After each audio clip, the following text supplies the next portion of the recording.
Shalom chez vous. Je reçois dans cette émission autour de la grande conférence internationale Équilibre un ami, un frère, un fils, El Georges. Bonjour, Welcome. papa. Merci beaucoup, papa. Alors, moi, je vais aller tout de suite, papa. Mes questions seront vraiment personnelles parce que c'est vraiment de moi qu'il s'agit. Et je pense qu'à travers les questions que je vais vous poser, à travers vos réponses, ça va sans doute aider quelqu'un qui est en train de passer maintenant par ce par quoi je suis passé et peut-être sûrement par ce par quoi je suis encore en train de passer. Ben, moi, je me souviens qu'au début de ma carrière, parce que j'aimerais vraiment parler en tant qu'artiste, au début de ma carrière, j'étais un artiste très frustré. Frustré parce que je n'arrivais pas à gérer la mutation. Parce que dans la vie de chaque artiste chrétien, il y a comme une mutation qu'il connaît. Ce processus où il part de l'époque où il est chanteur à la chorale et peu à peu, il commence à s'exposer. L'exposition va grandissante. C'est d'abord l'assemblée qui le découvre. Et après, ben voilà, il découvre son appel en tant que chanteur destiné à chanter pour le corps du Christ, pour la bénédiction du corps du Christ, ensuite pour les nations. Et cette période-là, j'ai eu à connaître beaucoup de frustrations, beaucoup de blessures intérieures, parce que c'est une période que beaucoup de gens ne comprennent pas. Il y a ta vie qui change au fil du temps. Il y a les anciens amis qui ne te reconnaissent plus. Il y a un moment où voilà, tu fais tellement face aux critiques que tu finis même par avoir des blessures intérieures. Un moment où voilà, ton WhatsApp, tu recevais à peine 50 messages, mais là, c'est 500 messages du coup. Et j'ai vraiment eu du mal à gérer cette période-là. Ça m'a beaucoup fait souffrir, mais par la grâce de Dieu, j'ai pu me relever.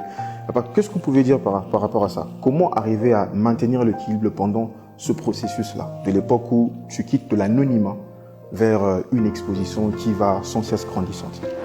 Tout d'abord, il faut considérer que c'est normal. C'est normal de ne pas être compris lorsqu'on devient une autre personne. Ça, c'est un premier pas pour ne pas être blessé. Je donne l'exemple même du fœtus dans le ventre de sa mère.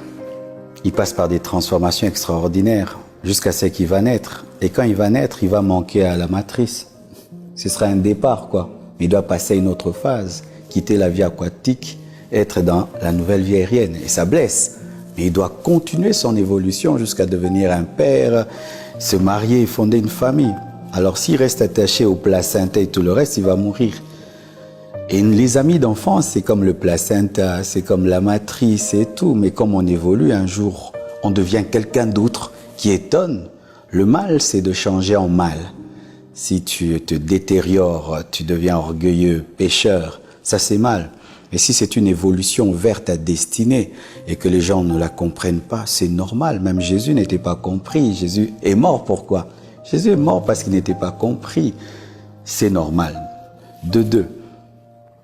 Comment vivre les évolutions de sa vie? Il faudrait les vivre avec Dieu. Les vivre dans la présence de Dieu. Parce que c'est Dieu qui est l'auteur de notre destinée. Et c'est Dieu qui peut t'aider à vivre ta nouvelle vie, à l'imposer, à l'affirmer. Et des fois, même si personne ne la comprend, si tu es sûr que tu marches avec Dieu, tu continues ta route. Nous ne vivons pas notre vie sur base de la démocratie et de la vie des hommes. C'est sur base de la théocratie. Dieu me parle, je fais. Si ça bénit certains, amen. Si d'autres ne comprennent pas, ils comprendront un jour. Jésus-Christ était souvent mal compris alors que c'est lui qui est venu donner la vie et la lumière au monde. Ah, merci beaucoup, papa. Et aussi, il y a autre chose aussi. Tu es exposé. Comme vous l'avez dit, ben, c'est normal. On finit par s'y faire et on finit par faire avec. Et autre chose aussi. On a comme l'impression même dans notre pays, et la majorité d'entre nous sommes célibataires. Ça, c'est un sujet qui devient de plus en plus tabou, mais tabou parce qu'on n'en parle pas clairement. Moi, j'aime beaucoup parler de cela avec de la manière la plus transparente qui soit. C'est quand même une difficulté, si je peux le dire. Il y a même des raisonnements comme ça que je pourrais juger d'équivoques, selon lesquels, lorsque tu es de plus en plus exposé et que tu es exposé en même temps, tu es célibataire, ça devient compliqué de faire le choix. Je me souviens, papa, vous en avez plusieurs fois parlé. Vous nous en avez parlé à la fois en privé et sur la chair et tout ça. Ça a été aussi difficile pour vous de faire le choix parce que vous avez connu la même situation. Vous êtes devenu pasteur, dirigeant une église et vous étiez toujours célibataire. Ouais, une église de 600 membres. Une église de 600 membres. Donc, célibataire. J'imagine la pression. Pour des visions des prophéties. Exactement. on est passé par là. Moi, je pense que je suis même encore en train de passer par là. J'aimerais, papa, qu'on parle de façon claire par rapport à ça. Je me dis que parfois, il m'est arrivé de me dire que si j'étais un frère lambda qui vient à l'église. J'aurais choisi facilement. Peut-être ça aurait été plus simple. Bien sûr. Oui, ça aurait. Et je me dis qu'aujourd'hui, avec toute cette exposition, ça devient compliqué. Et ma crainte aussi résidait au niveau du fait où je me disais que il y a un passage de la Bible que j'ai eu l'habitude, abusivement bien sûr, de transformer. Je me disais, 1000 tombent à mon côté, 10 000 à ma droite. Certainement, bientôt, je serai atteint. Même si, voilà, je dois affirmer avec foi que je ne serai pas atteint.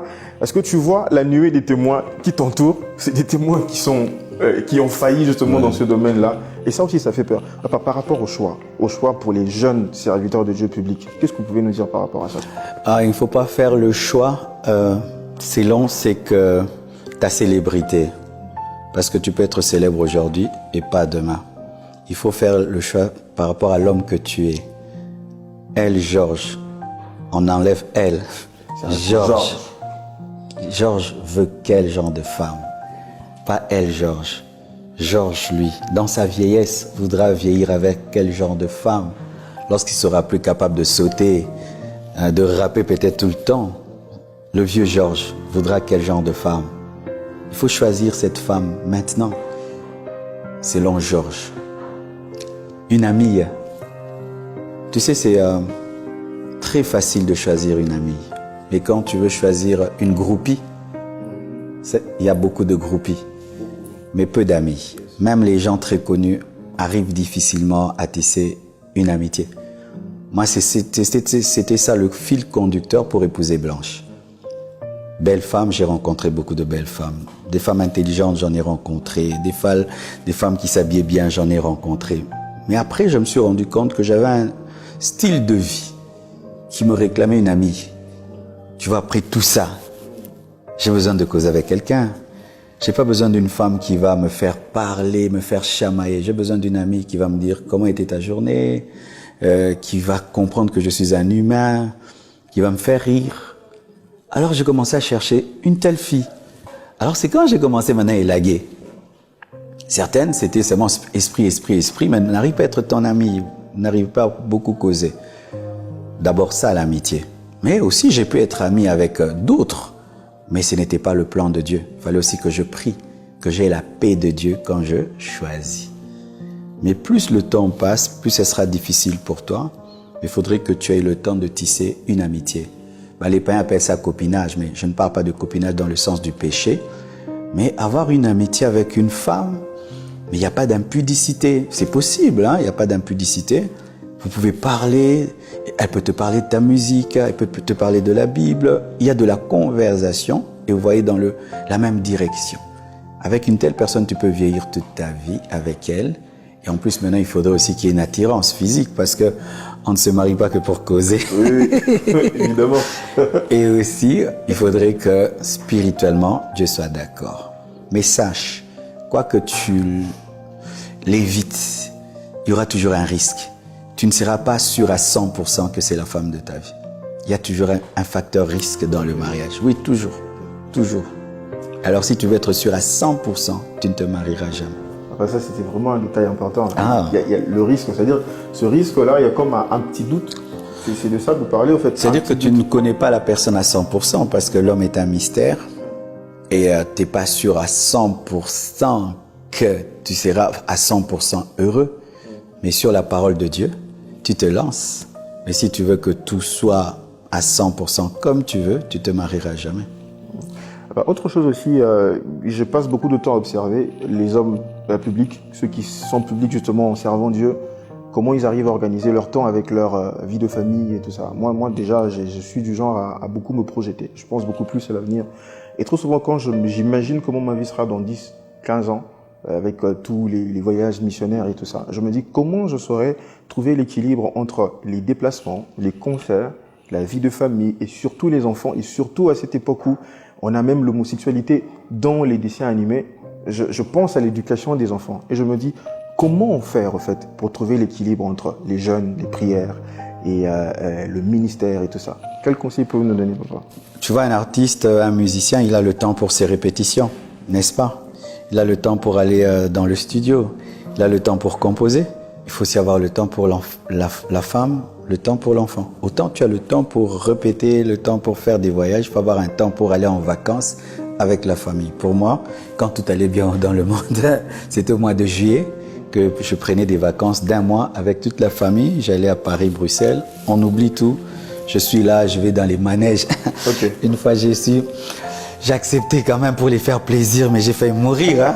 Avec l'âge aussi, papa. Ah, le cœur là, crise cardiaque. Mais Ok. ils ont vu papa faire l'effort d'oublier qu'il est pasteur, il a fait le manège et tout. Avoir un temps pour eux, un temps pour ton travail. Et des fois, tu n'auras pas le temps quantitatif, mais ça doit être des moments de qualité. Parce que des fois aussi, tu peux donner 2 heures à tes enfants, mais tu as fait 1h30 au téléphone. Oui. Et si tu fais 30 minutes avec ta fille, et c'est sa journée, c'est pour elle, elle ne l'oubliera jamais. Il faut les marquer par des moments de qualité, pas par des moments de quantité, parce que tu n'auras pas beaucoup de temps. Et une dernière question, papa. Je me souviens une fois, on parlait d'une réalité qui arrive. Il y a un moment où Dieu, pendant ce processus dont je parlais dans la première question, il y a un moment où Dieu, comme Abraham, il vous donne un grand nom, une certaine notoriété, une certaine exposition, mais la vie sociale que vous menez ne va pas avec le nom. Je me souviens, vous l'avez illustré en disant que Dieu te donne un grand nom, mais il permet que tu continues d'avoir une petite vie pendant un temps. Et généralement, c'est là où le bas blesse. Généralement, c'est aussi à ce niveau-là que beaucoup de serviteurs, jeunes surtout, ont du mal à rester là. Parce que vous imaginez, tu as une petite vie. C'est-à-dire que tu as un grand nom, mais les finances, par exemple, ne vont pas avec. Tu as un grand nom, mais bon, on te va prendre le taxi, par exemple. Et très souvent, c'est là au fait que la porte de la compromission s'ouvre grandement. C'est beaucoup d'oppression. Comment vous avez fait? Parce que je me souviens, vous êtes passé moi par aussi, là. j'ai eu un temps, j'avais un grand nom, je prêchais dans des grandes églises, mais je venais en taxi, j'avais du mal à payer un loyer. Alors, première chose, il faut être patient. 2, il ne faut pas vivre en fonction du regard des hommes. Si seulement tu commences à tenir compte, on va se moquer de moi, comment je viens en taxi, comment ma maison n'est pas bien, j'habite un mauvais quartier, ça va te pousser à brûler les étapes. Il ne faut pas vivre en fonction des hommes. Il faut vivre en fonction du regard de Dieu. Il faut connaître le timing de Dieu pour toi et ne pas être dans des rivalités, des comparaisons et des compétitions parce que chacun a sa vie.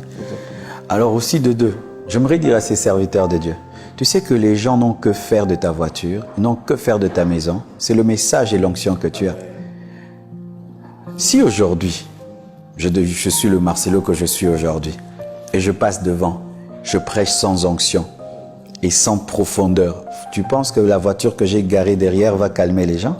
Les gens n'ont que faire de ta voiture, du quartier, de ta maison. Ça, c'est pour toi. Ils veulent l'homme de Dieu que tu as toujours été. Yes. Alors, j'aimerais dire aux serviteurs de Dieu qui passent par des moments difficiles où tu as l'onction, la puissance, la parole, mais tu n'as pas l'argent. Tu as déjà tout ce qu'il te faut. Parce que les gens ne vont pas consommer ta voiture et ta maison. Ta maison, ce sera pour toi. Qu'ils arrêtent d'être complexés par rapport aux pasteurs, aux hommes de Dieu qui ont des voitures et des maisons. C'est pas ça qu'ils prêchent. Aucun fidèle de cette église ne prie à la compassion à cause de ma voiture ni à cause de ma maison. C'est la parole, l'onction et la grâce de Dieu d'abord. Et donc, si déjà j'ai ça, j'ai tout ce qu'il faut pour réussir dans le ministère. C'est pourquoi Paul dit que si nous avons le vêtement et le manger, cela nous suffit. Et c'est vrai. Parce que les gens ne consomment pas ma voiture, ils ne sont pas là pour ma maison. Ça, c'est ma vie privée. Ouais. Merci beaucoup, papa. C'est toujours rafraîchissant d'échanger avec vous. Merci beaucoup. Merci.